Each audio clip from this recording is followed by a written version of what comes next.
கைதி 2 ஆகட்டும், விக்ரம் 2 ஆகட்டும், ரோலக்ஸ் இண்டிவிஜுவல் ஃபிலிம் ஆகட்டும், இதெல்லாம் என்னோடய கமிட்மெண்ட்ஸ். ஸோ இதை நான் பண்ணாமல் போக முடியாது. இது எல்லாமே என்னோடய கமிட்மெண்ட்ஸ். அதுவும் நிறையா சம்பளம் கேட்டேன், அதனால் கைதி 2 பண்ணல அப்படிலாம் போட்டுருந்தாங்க. அப்படிலாம் இல்லை. ஸோ அதனால் எல்சியூ மூடப்படல, திருப்பி ஓப்பன் ஆகும். ஜெயிலர் 2 வரைக்கும் ரஜினி சார் ஆகட்டும், இப்போது கமல் சாரோட அடுத்து அன்பரி மாஸ்டர் டைரெக்ஷனில் வர படமாகட்டும். ஸோ எல்லாமே ஹெவி ஆக்ஷனாக இருக்குது.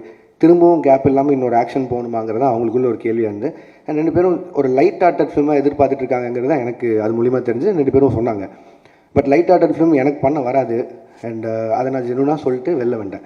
பட் ஆனால் நான் இப்போது சொல்லிட்டு போனதுக்கப்புறம் எப்போ திருப்பி வருவேன்னு தெரியாது கார்த்தி சாருக்கும் அவங்க டீமுக்கும்.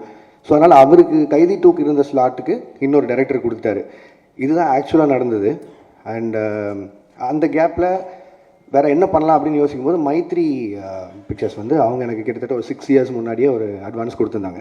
சரி, அந்த கமிட்மெண்ட்டை கிளியர் பண்ணிடலான்னு யோசிக்கும் போது எனக்கு அல்லு அர்ஜுன் சார் ரொம்ப பிடிக்கும். ஒரு 3-4 வருஷமாக பேசிகிட்டு இருக்கோம் ஏதோ ஒரு படத்தில் கொலாப் பண்ணலான்னு.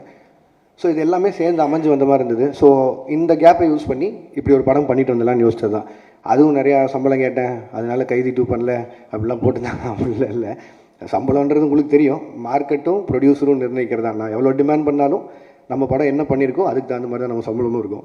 ஸோ அந்த ஒரு விஷயம் கிளியர் பண்ணணும்னு நினச்சேன். லாஸ்ட் வீக் அவங்க எல்லோரையும் மீட் பண்ணி பேசிட்டேன். ஸோ என்னோடய அடுத்த படம் கைதி 2 தான் இருக்கும். அது ஏன் நான் ரொம்ப சால்ட்டாக சொல்கிறேன்னா, அந்த எல்சியூ இல்லை, எல்சியூ க்ளோஸ் ஆகிடுச்சு அதெல்லாம் போட்டிருந்தாங்க. அது வந்து ஜி ஸ்குவாட் இல்லை. ஜி ஸ்குவாட் க்ளோஸ் பண்ணுறேன்னா நான் க்ளோஸ் பண்ணிடலாம். எல்சியூன்றது வந்து ஃபர்ஸ்ட் ஆஃப் ஆல் அந்த பேரே நான் வைக்கல. அது வந்து ஃபேன்ஸாக அவங்க தெரியல எல்சியூன்னு ஒரு நாள் சொன்னது, நான் அதை ஃபாலோ பண்ணிருக்கேன். ஸோ அதை டக்குன்னு நான் ஒருத்த மட்டும் முடிவு பண்ணி இல்லை எல்சியூவில் படம் வராது அப்படிலாம் சொல்ல முடியாது. கைதி 2 ஆகட்டும், விக்ரம் 2 ஆகட்டும், ரோலக்ஸ் இண்டிவிஜுவல் ஃபிலிம் ஆகட்டும், இதெல்லாம் என்னோடய கமிட்மெண்ட்ஸ். ஸோ இதை நான் பண்ணாமல் போக முடியாது. இது எல்லாமே என்னோடய கமிட்மெண்ட்ஸ். ஸோ அதனால் எல்சியூ மூடப்படல, திருப்பி ஓப்பன் ஆகும். இந்த அல்லு அர்ஜுன் சார் படம் முடிச்சோன்னே அது இப்போ தான் ஆக்சுவலி ப்ராப்பராக ஓப்பன் ஆகும்னு நினைக்கிறேன். அண்ட் அதுக்குள்ளே ப்ரொடக்ஷனில் பென்ஸ் இருக்குது, அதுவும் எல்சியூக்குள்ளே தான் வருது. ஸோ ஏதோ ஒரு பாயிண்டில் எல்சியூ சம்மந்தமான படங்கள் வந்துகிட்டே இருக்கும்.